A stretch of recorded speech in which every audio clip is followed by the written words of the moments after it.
অন্য দিকে তাকা আশেপাশে। ইয়েস ইয়েস, এদিকে তাকালে ভালো হয় কারণ তোর চেহারা দেখা যাবো।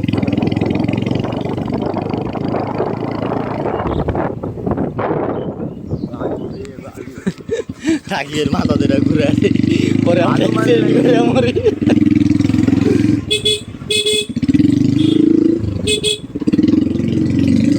তোর স্টোরি হয়ে গেছে কাকা, স্টোরি বলে তোর ইউটিউবে শর্ট হয়ে গেছে বাইকটা আজকে।